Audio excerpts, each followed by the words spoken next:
Bonus கொடுக்குறாங்க. யார் கொடுப்பா போனஸ்? யார் கொடுப்பா? யார் கொடுப்பா? கை தட்டுங்க, அவன் கை தட்டுங்க. போனஸ் எம்டி கொடுப்பாங்க. எம்டி எதுக்கு நம்ம கொடுக்கணும்? போனஸ் எதுக்கு கொடுக்கணும்? சரி, வேலை செய்யறேன். அவன் கை தட்டுங்க. சரி, இப்போ நீங்க நல்லா வேலை செய்யல. நீ ஒரு ஆள் இருந்தால் பரவாயில்ல.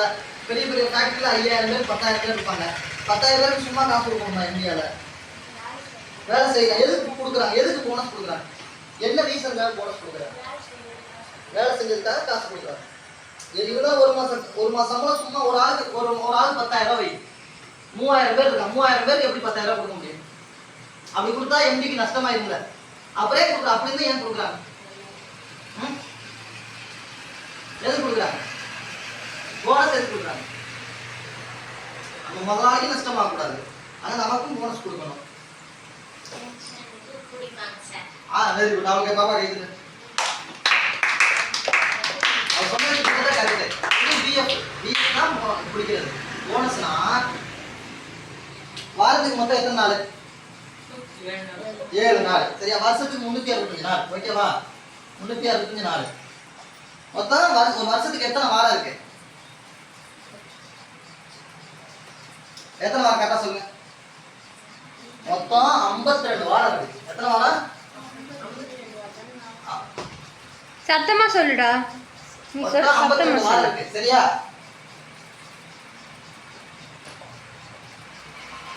நமக்கு முன்னாடிலாம் எப்படின்னா சம்பளம் எப்படி கொடுப்பாங்கன்னா வாரம் கொடுப்பாங்க. அதாவது எப்படின்னா பிரிட்டிஷ் வர்றதுக்கு முன்னாடி நம்மளோட சம்பளம் மாச சம்பளம் இல்லை. பெரிய அப்பயே தொழிற்சாலை தான் இருந்துச்சு. அப்போ வாரம் சனிக்கிழமை இல்லை ஞாயிற்றுக்கிழமை சனிக்கிழமை மேக்ஸிமம் கொடுப்பாங்க. சரியா? அது அப்போ வார சம்பளம். இப்போ நமக்கு என்ன சம்பளம் கொடுக்குறாங்க? நம்ம அப்பா அம்மாலாம் என்ன சம்பளம் வாங்குறாங்க? மாச சம்பளம் வாங்குறாங்க. சரியா? வருஷத்துக்கு எத்தனை மாதம்? யார் சொன்னா?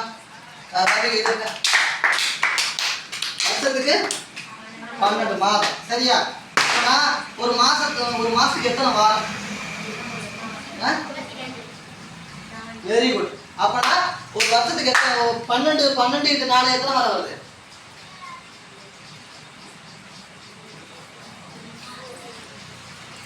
சொல்றா? 52 இல்ல 48. சரியா? 48. சரியா? நம்ம வாரத்துக்கு வாங்கினா 52 வாரத்துக்கு வாங்கலாம். கரெக்டா? ஆனா மாசம் வாங்கினா 48 வாரத்துக்கு சம்பளம் வாங்கலாம். மிச்சம் எவ்வளவு? எத்தனை வாரம் இருக்கு? மிச்சம் எத்தனை வாரம் இருக்கு? 4 வாரம் இருக்கு. 4 வாரம் சேர்ந்தது ஒரு மாசமா? 4 வாரம் சேர்ந்தது ஒரு மாசம். அதாவது 52 வாரம். சரியா? 52 வாரம்னா 13 மாசம். ஆனா நம்ம சம்பளம் வாங்குறது எவ்வளவு வாங்குறோம்? 12 மாசத்துக்கு தான் வாங்குறோம். அப்பதான் மிச்சம் ஒரு மாசம் எங்க போகுது? அந்த ஒரு மாசத்துக்கு தான் போனஸ் கொடுக்குறாங்க. சரியா? என்ன ஆயிடுச்சுன்னா நம்ம வாரம் சம்பளம் வாங்கிட்டு இருந்தோம்.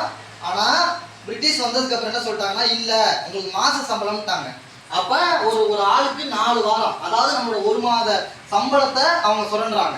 இதுக்காக 1930ல இந்தியாவில் மகாராஷ்டிரால ஒரு சண்டை வருது. என்ன வருதுன்னா எங்களுக்கு இந்த ஒரு மாத சம்பளத்தை நீங்க பிடிக்கிறீங்க, இந்த சம்பளத்தை நீங்க கொடுக்கணும் அப்படின்னு 10 வருஷமா தொழிலாளர்கள் போராடுறாங்க. இந்த 10 வருஷமா போராடுறது தான் 1940 ஜூன் 30ல தான் இதுக்கு என்ன சொல்றாங்க, இந்த ஒரு மாச சம்பளத்தை உங்களுக்கு நாங்க உங்க ஃபெஸ்டிவலுக்கு தரோம்னா. இந்தியாவில் அதிகமாக கொண்டாடுறது என்ன? தீபாவளி தானே. அதுக்காக தான் நமக்கு போனஸ் கொடுக்குறாங்க. இப்போ புரியுதா எதுக்கு போனஸ் கொடுக்குறாங்க? எதுக்கு கொடுக்குறாங்க? யாரோட காசு கொடுக்குறாங்க? நம்மளோட காசை கொடுக்குறாங்க. அப்பதான் இது வந்து பிரிட்டிஷ் இருந்த வரைக்கும் கரெக்டாக இருந்துச்சு. பிரிட்டிஷ் போனதுக்கு அப்புறம் எந்த முதலாளியும் ஒழுங்கா கொடுக்கல. ஒரு சில முதலாளி கொடுத்தாங்க, ஒரு சில முதலாளி கொடுக்கல. இதுக்காக என்ன பண்ணிட்டாங்கன்னா 1965 சரியா, பேமெண்ட் ஆஃப்